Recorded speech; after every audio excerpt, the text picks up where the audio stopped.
উসমান হাদি শুধু একটি মানুষ নয়, শুধু ইনকিলাব মঞ্চের মুখপত্র নয়, তিনি হচ্ছেন ভারতীয় আধিপত্যবাদ বিরোধী জনতার ঐক্যের প্রতীক। আজকে কেন্দ্রীয় শহীদ মিনারে বাংলাদেশ একত্রিত হয়ে বলছে, বাংলাদেশের জাতিসত্তা অখণ্ডতা রক্ষার জন্য মৃত্যুবাহীন চেতনার অতন্ত্র প্রতীক হচ্ছে ওসমান হাদি। আমরা আজকে তার পক্ষে এখানে একত্রিত হয়েছি। একটা কথা বলতে চাই, প্রধান নির্বাচন কমিশনার সাহেবের বক্তব্যের সবাই নিন্দা করেছেন। কি করে আপনি বলতে পারলেন এটা বিচ্ছিন্ন ঘটনা? তফসিল ঘোষণার পরের দিন একজন জাতীয় সংসদ সদস্য পদপ্রার্থী বাংলাদেশের মানুষের চেতনার প্রতীককে প্রকাশ্য দুপুরে গুলিবিদ্ধ করা কখনো বিচ্ছিন্ন ঘটনা হতে পারে না। আপনি বাংলাদেশের মানুষের সংস্কৃতি, জাতিসত্তা, মূল্যবোধ সম্পর্কে যদি ন্যূনতম ধারণা থাকে তাহলে বুঝতে হবে বাংলাদেশকে ভারতের গণরাজ্য যারা বানাতে চায়, আমাদেরকে যারা সেবাদার বানাতে চায়, এই দেশকে গ্রাস করার পরিকল্পনার অংশ হচ্ছে হাদির উপর আক্রমণ। এটা বিচ্ছিন্ন নয়, এটা একটা প্যাকেজ প্রোগ্রাম। আমি বিস্মিত।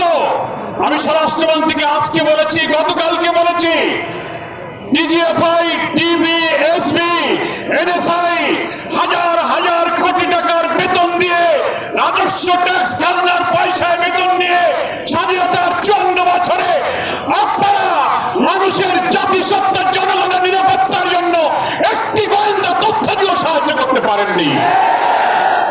তা না হলে স্টাইল হোক রুচিশীল, পরিচয় হোক রাজকীয়, e commerce platform palace of classy, যেখানে ফ্যাশন মেলে আত্মবিশ্বাসে। শীতের হুডি হোক বা গরমের আরাম, আমরা আছি আপনার পাশে। 100% অরিজিনাল প্রোডাক্ট, দেশের যে কোনো প্রান্তে ফ্রি হোম ডেলিভারি। অর্ডার করতে ইনবক্স করুন এখনই।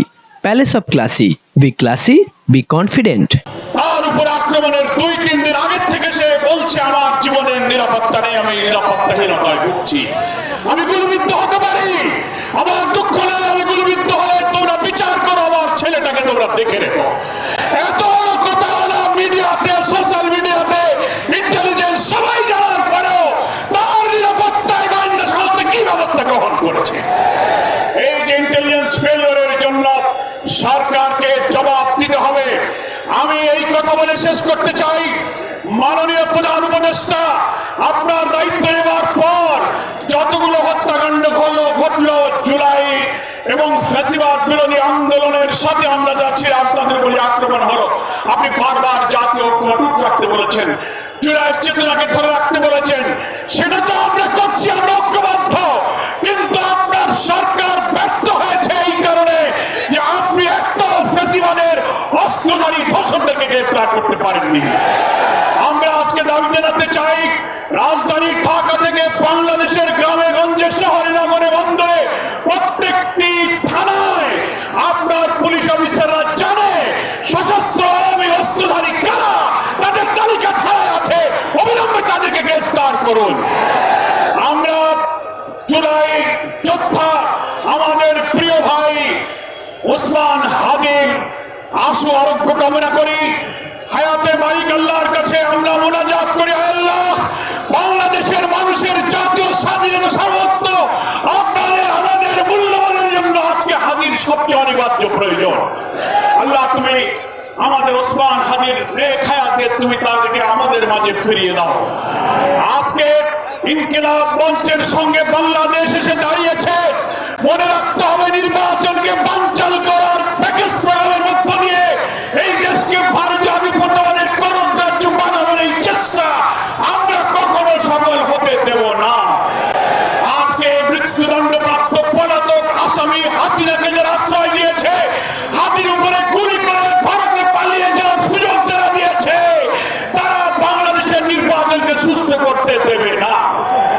তারা হয়তো ভাবতে পারে আওয়ামী লীগকে ইলেকশনে আনো, ইনক্লুসিভ ইলেকশনের নামে, রিফাইন আওয়ামী লীগের ইলেকশনের নামে টকশোতে সুশীলরা, বুদ্ধিজীবীরা কর্পোরেট হাউসে বসে বসে যে ন্যারেটিভ উৎপাদন করে হাতির দিকে টার্গেট করলেন।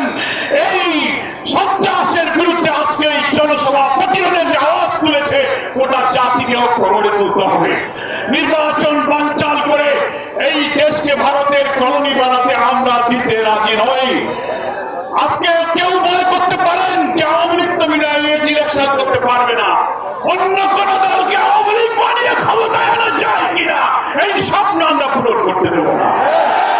আজকের এই সন্ধ্যায় ওসমান হাদির জন্য আবারও তার দীর্ঘ হায়াত কামনা করে গোটা জাতিকে ফ্যাসিবাদ বিরোধী সংগ্রামে জাতীয় ঐক্যরূপে দাঁড়িয়ে আসুন আমরা আমাদের জাতিসত্তাকে অখণ্ডতাকে রক্ষা করি সেই আহ্বান জানিয়ে বাংলাদেশ জামাত ইসলামীর সংগ্রামী আমির ডাক্তার শফিউর রহমানের পক্ষ থেকে আজকের এই সমাবেশে সংহতি প্রকাশ করে আমি আমার বক্তব্য শেষ করছি।